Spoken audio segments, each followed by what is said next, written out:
మీ ఎలాంటి వ్యాపార ప్రకటనలకైనా వెంటనే మా ఛానల్ సంప్రదించండి. అందరికీ నమస్కారం. నేను శిరీష. ఈరోజు మనతో పాటు ఉన్నారు ప్రముఖ ఆధ్యాత్మికవేత్త, జ్యోతిష్య పండితులు, శ్రీ విద్యా ఉపాసకులు డాక్టర్ సుదర్శన్ శర్మ గారు. గురుగారితో మాట్లాడదాం.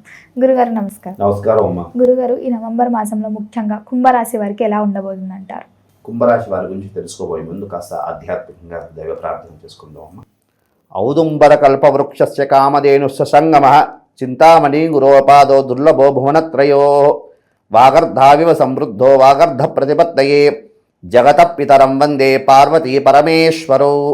మాతా పార్వతీదేవి పితా దేవో మహేశ్వరాయ నమో నమః.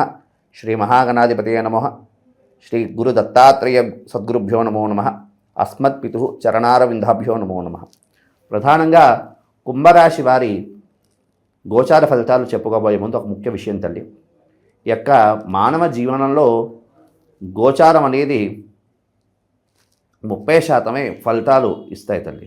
ప్రధానంగా వ్యక్తిగతంగా వారి యొక్క జాతక ఫలితాలు 70% ఇస్తాయి తల్లి. అయితే వ్యక్తిగతంగా వారి జాతక ఫలితాలు అంటే జాతక చక్రాన్ని బేస్ చేసుకుంటూ గోచార ఫలితాలు చూసుకుంటూ వారి యొక్క జీవితంలో ఆ యొక్క పరిహారాలు చేసుకోవడం ద్వారా ఉత్తమమైనటువంటి ఫలితాలు సాధించడానికి అవకాశం ఉంది. ఎందుకంటే కుంభరాశి వారికి ప్రస్తుతం కాలం మిశ్రమ ఫలితాలు ఇస్తున్నాయి. అయితే గోచారంలో వారి జాతకం బాగుందనుకోండి, అది అనుకూలించదు కదా.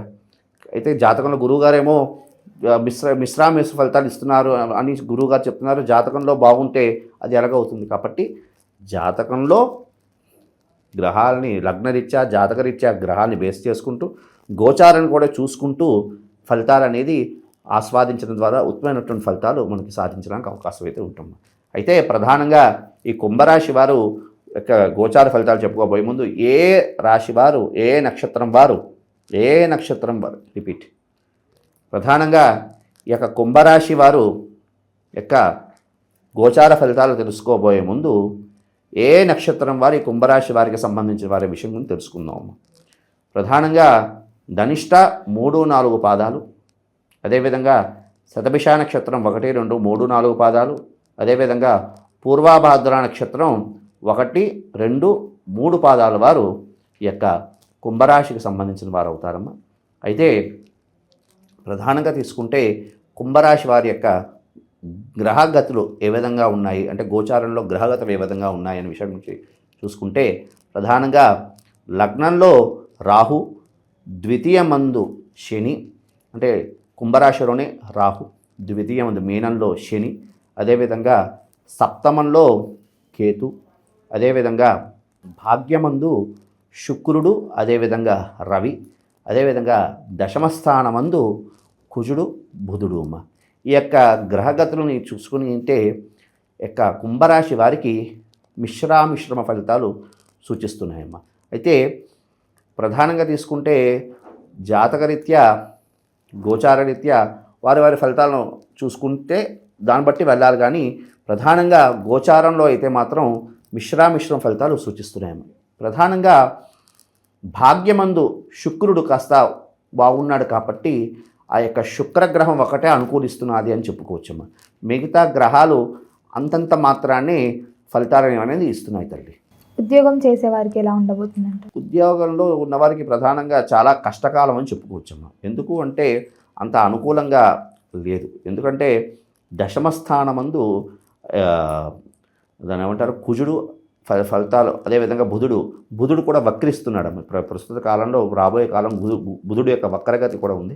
కాబట్టి ఈ నవంబర్ మాసం ఈ యొక్క కుంభరాశి వారికి అంత అనుకూలమైనటువంటి కాలం కాదు అని చెప్పుకోవచ్చమ్మా. అదేవిధంగా ఈ యొక్క ఉద్యోగం కోసం ప్రయత్నం చేస్తున్న వారికి కూడా చాలా కష్టపడి చదవాలమ్మా. చదివితే విజయం సాధించడానికి అవకాశము సూచిస్తున్నారు.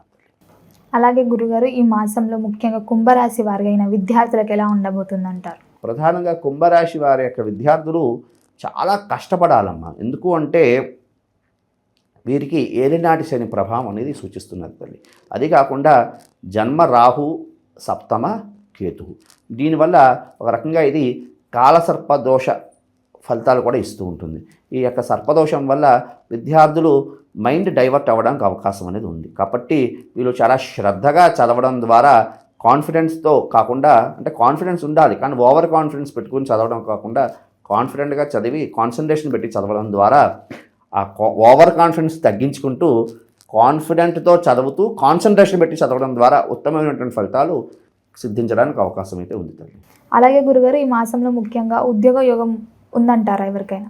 ప్రయత్నం చేయాలి. విశేషంగా కృషి చేస్తే ఉద్యోగం సిద్ధించడానికి అవకాశం ఉంది. అయితే ప్రస్తుత కాలం నుంచి ఇప్పటి నుంచే కృషి చేస్తే రాబోయే కాలం కాస్త అనుకూలంగా ఉంది కాబట్టి ఆ టైంకి అనుకూలం అవ్వడానికి అవకాశం ఉంది తల్లి. ఎందుకంటే 6వ ఇంట గురుడు సంచారం అంత అనుకూలంగా లేదు కాబట్టి ఇప్పటి నుంచే ప్రయత్నం చేయడం వల్ల, అంటే మెయిన్ గురుబలం అనేది అంత అనుకూలంగా లేదు కాబట్టి ఇప్పటి నుంచే ప్రయత్నం చేస్తే అప్పటికి ఉద్యోగం సిద్ధించడానికి అవకాశం ఉంది. అలాగే గురుగారు వివాహం జరిగి సంతానం కోసం ఎదురు చూసే వారికి ఈ మాసం ఏదైనా? మంచి ప్రశ్న వేసాం. అయితే ప్రధానంగా తీసుకుంటే సంతాన నిమిత్తార్థం ప్రయత్నం చేసిన వారికి కాస్త ఆశాజనకంగా ఉందమ్మా. కాస్త ప్రయత్నం చేస్తే అనుకూలం అవ్వడానికి అవకాశం అయితే ఉంది. గురుగారు అలాగే ఆరోగ్యరీత్యా ఎలా ఉండబోతుందంటారు? ఆరోగ్యరీత్యా అంత అనుకూలంగా లేదమ్మా. ఎందుకంటే జన్మ గురువు, అదేవిధంగా సప్తమ కేతు, దీనివల్ల అంత కొంచెం ఆరోగ్యరీత్యా ఇబ్బందులు. అదేవిధంగా ఈ యొక్క కుంభరాశి వారికి ప్రధానంగా శని ప్రభావం, ఏలినాటి శని ప్రభావం ఒకటి కూడా సూచిస్తున్నది. అంటే అయిపోతున్నది అనుకోండి, అయినప్పటికీ వాటి ప్రభావం వల్ల అందులో శని కూడా వక్రించాడు. ఇప్పుడు ప్రస్తుత కాలంలో గోచారరీత్యా శని వక్ర శని స్థితి నడుస్తున్నది కాబట్టి కాస్త ఆరోగ్య విషయంలో చాలా జాగ్రత్తలు తీసుకోవాలి. అదేవిధంగా వాహనం నడిపేటప్పుడు చాలా జాగ్రత్తలు తీసుకోవాలి. వాహన ప్రమాదాలు జరగడానికి ఎక్కువ గ్రహస్థితి సూచిస్తున్నది కాబట్టి కాస్త వాహనం నడిపేటప్పుడు చాలా అప్రమత్తంగా నడపాలని గ్రహస్థితి సూచిస్తున్నారు.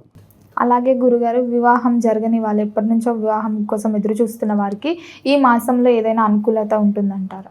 ప్రధానంగా తీసుకుంటే ఈ వివాహ ప్రయత్నం గురించి తీసుకుంటే శుక్రుడు అనుకూలంగా ఉన్నాడు కాబట్టి వివాహం సిద్ధించడానికి అవకాశం ఉంది. అయితే గురుబలం కాస్త ఇది నిరసించింది కాబట్టి కాస్త విశేషంగా దైవ ప్రార్థన, దైవ ఆరాధన చేస్తూ ప్రథమంలో విఘ్నం వచ్చినప్పటికీ కూడా అవివాహితులు ఎవరున్నారో వాళ్ళు పట్టుపట్టని విక్రమార్కుల్లాగా విశేషంగా ఆ ప్రయత్నం చేస్తే శీఘ్రాతి శీఘ్రంగా వివాహం సిద్ధించడానికి అవకాశం సూచిస్తున్నారు. అలాగే గురుగారి కుంభరాశి వారికి ఈ మాసంలో ఏదైనా బిజినెస్ స్టార్ట్ చేయాలనుకుంటే ఈ మాసం అనుకూలంగా ఉంటుందంటారా?